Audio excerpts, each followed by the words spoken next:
it's been an incredible 3 months or so when you look back at everything that we have collectively been through as a city, certainly yourself included with us, as a police department.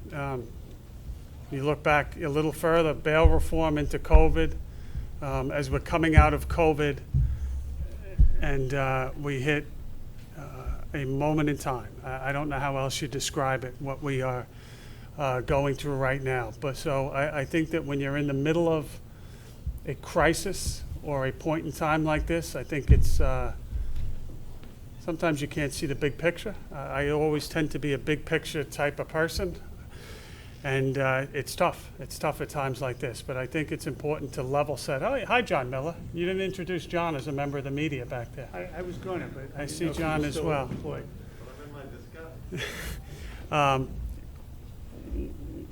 What a point we are trying to get through as a city right now. Where you look at an event across the country in Minneapolis that has really galvanized the country in a movement. I would put it that way, in terms of that has now spun into a much, much larger discussion about police reform, and Rich and I had spoken about that. Is this my water? Yes. And that's something I would like to talk about just to start. The reform, what we saw. I testified with the AG the other day in terms of the weeks are rolling together, but I think of it as Thursday. It started on a Thursday for us in New York City. I had a conversation on a Thursday night, Terry Monahan, who was on the street, and I was in this building. All right, what's going on? And his voice told me all I needed to know. I don't remember the entire conversation. I remember him saying, a few words about the violence, and it's bad. And the words were not as important as his tone. And that's really when it started for us and for me. That spun into a very difficult week. We've had now a chance, I think, to step back and look at what's going on. Many conversations with many, many people, everyone from community leaders to faith leaders to people in your field, certainly trying to get our message out. And I think that continues. I think that the most important thing here is talking, and I think that my job is to make sure that our voice gets out as well in terms of the police department and turning this conversation. Because right now there's an awful lot of momentum being spoken about in a negative way about the police. I don't think that's a bad thing, but I think it's not the whole picture. I think that there is a lot of support for the police. I think right now people are scared to support the police. I say that with definitiveness because people have told me that. And I think that's a little sad, but I think that's the reality of what we're in right now, and we have to move forward. When you talk about what we saw in those protests, I think there was things that we did well. I think that in any case, there's things you have to learn and do better. When you look at the training, I think there's clearly there's things that we have to step backwards and make sure we do better in the future. When you look at how we deal with mass protests, we do it often and we do it very well. But when you look at how we have an SRG unit that gets a certain amount of training, what does the average police officer get? Do they get trained on mass protests? They do, but I think we got to do better. I think we got to do more hands-on. I think we got to take it out of a classroom and make sure that they're out there in the field. I think the unions would probably welcome that, frankly, and I haven't had the opportunity to discuss this too much with the unions yet. So whether it's tactics, whether it's lines and wedges, whether it's dealing with 5 people out of 500, but the 5 are the ones that are throwing bottles and using the 500 as cover, to make sure that we're giving our officers the best chance to succeed, the appropriate level of supervision, and really the best training. So that's one area that we're going to be really concentrating on. I've ordered an executive in the agency to do really a very thorough after-action report on this. I think we do that all the time, but I'm looking for something a little more here in terms of from beginning to end, what we learned, what we need to do better. I think back, or last year, I took part, I think it was last year, in a training seminar with police executives across the country, looking at Charlottesville, Virginia, with the incident where the young woman was mowed down by the car and killed. Very lengthy after-action report. I think it took 4 to 6 months. I'd like this. The difficulty with this is we're still in the middle of this. It hasn't even ended yet, and it's not a 1 or 2 day period of time. This is, I think, we're starting week 3 or week 4 at this point. But I think we need to do that. I think we owe it to the people of New York City to be transparent, what worked well, what didn't. There were certainly some bad incidents. I think, and I used the term isolated with the Attorney General this week, I believe that. I think tens and tens of thousands of protesters. We would routinely have 70, John, is that accurate? 72 protests in one day. And when you look at all the interactions and all the violence, when we're talking about whatever the number ultimately turns out to be, where officers may have to be disciplined, I think that is isolated. But we still have to strive to be better. So that's one of the major things. I just wanted to sit down and just recognize that's going to be something that goes on. When you look at and to me this was an opportunity just to sit down and talk today and really to open the dialogue and give a back and forth. I do not shy away from questions. I do not shy away from hard questions. I may dance around them at time to time, but I'm going to tell you what I think. When you look at personnel, we lost last week or 2 weeks ago 44th and 45th members, detective from Intel and our chief of transportation, Billy Morris. And with the passing of Billy, that's gonna set into motion a few significant personnel moves in the department. I've spoken to and asked Nilda Hoffman. I mean, anything we throw at Nilda, she handles with professionalism and grace. Nilda is going to slide over and move into the acting transportation chief. We know what that entails.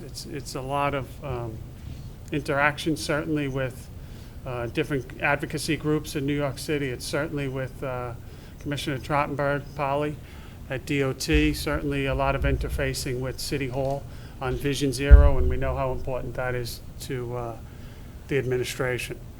With that, Community Affairs is opened up, and now we have a couple of secondary moves that are pretty, in my opinion, pretty significant.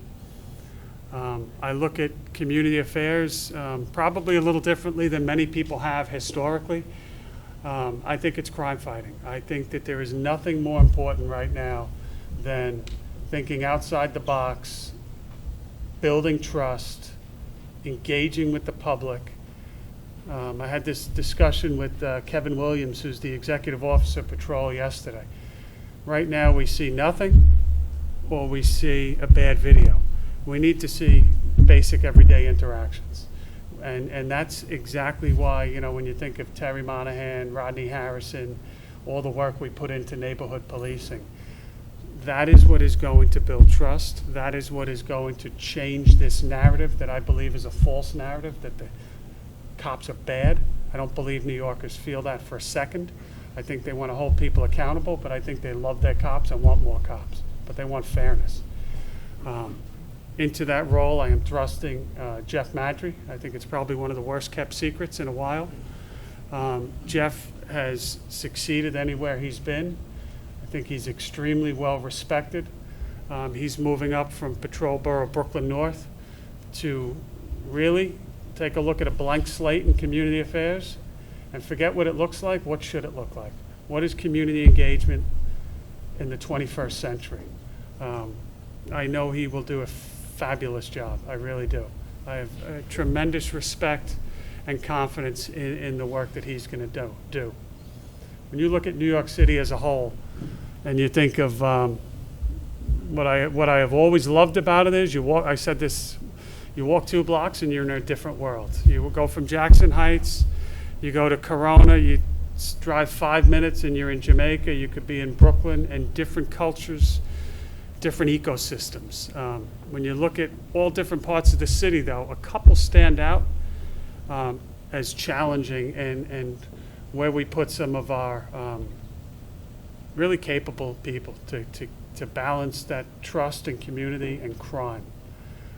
Brooklyn North is certainly one of them. The Bronx is another. I mean, every borough is a challenge. Into Brooklyn North, I am going to be making a move and elevating Judy Harrison.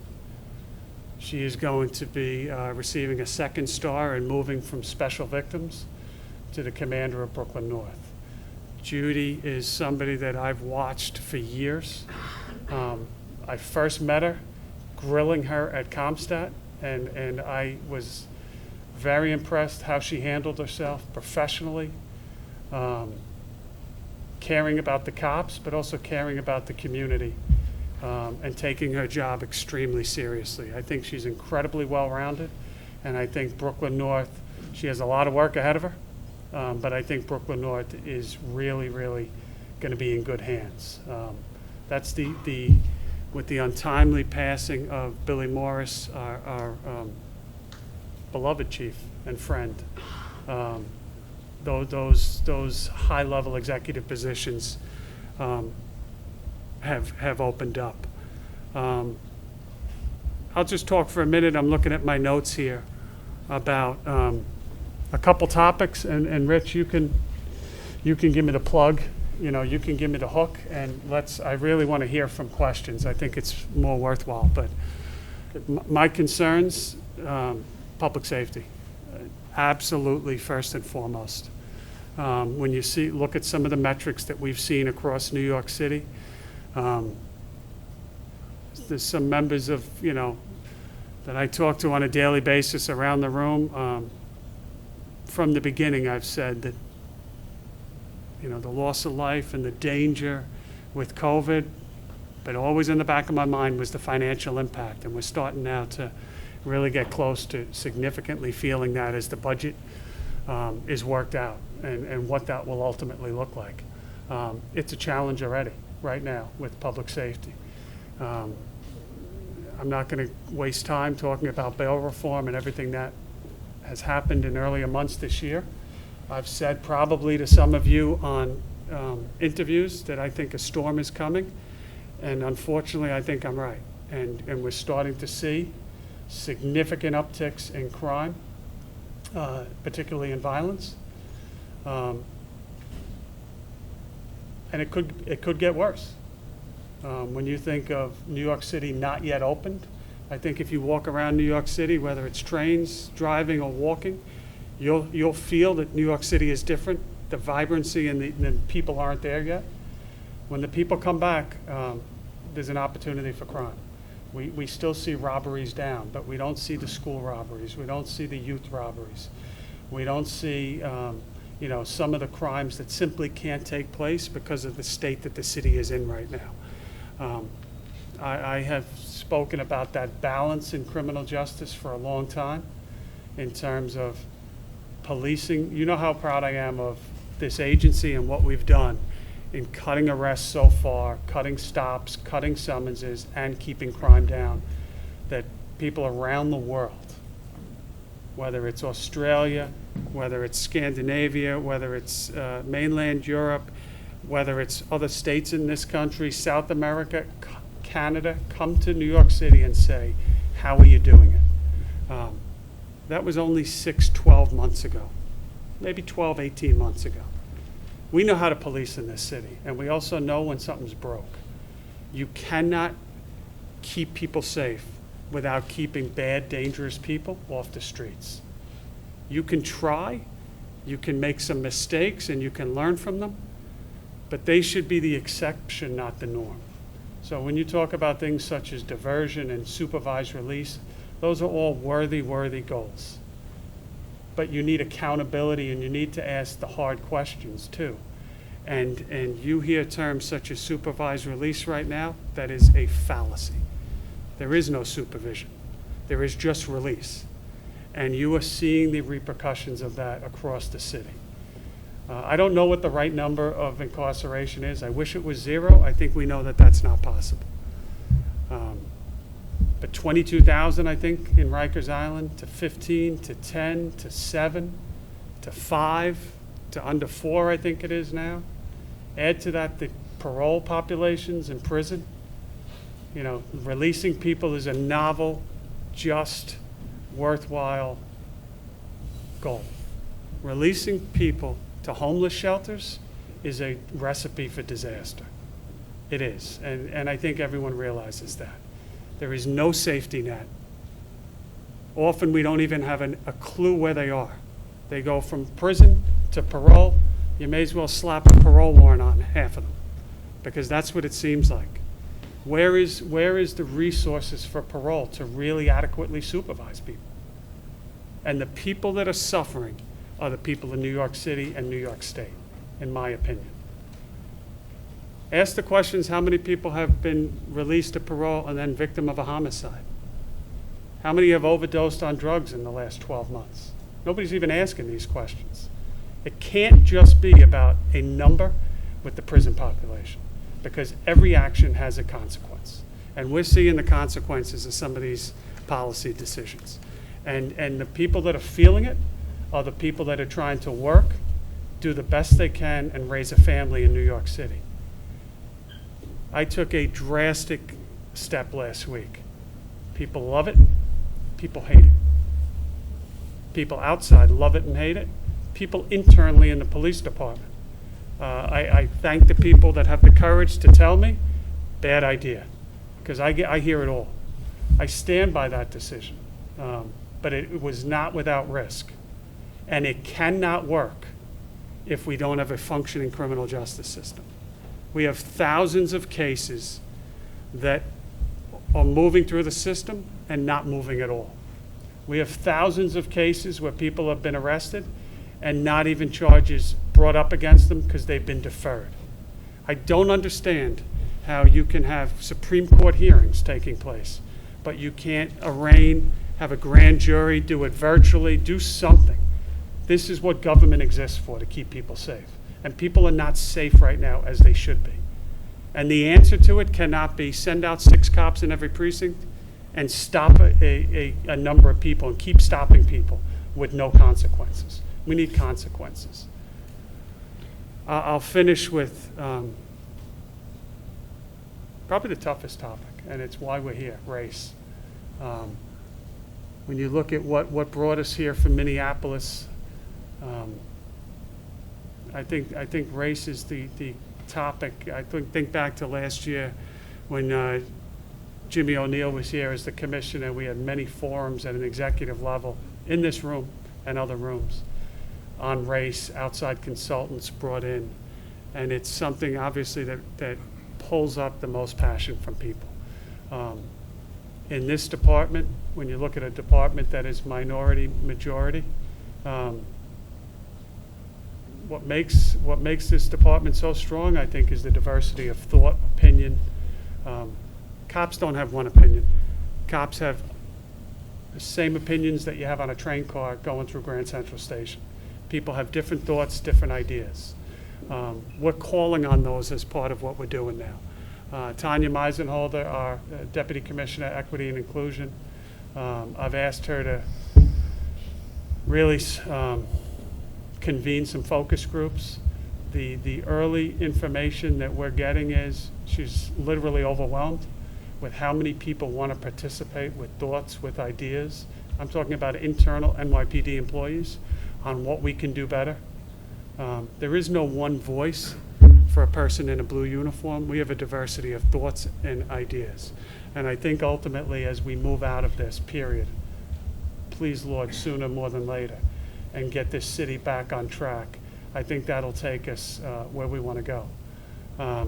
So I thank all the NYPD employees, civilian members, uniform members. I won't mention names, but I got a pretty strong email from a a woman a couple weeks ago that had some pretty strong thoughts for me, and I traded some emails with her, and then I told one of my people, you know what, go get her and bring her to my office, and had a longer conversation with her. I think, so I thanked her for her courage in voicing her opinion.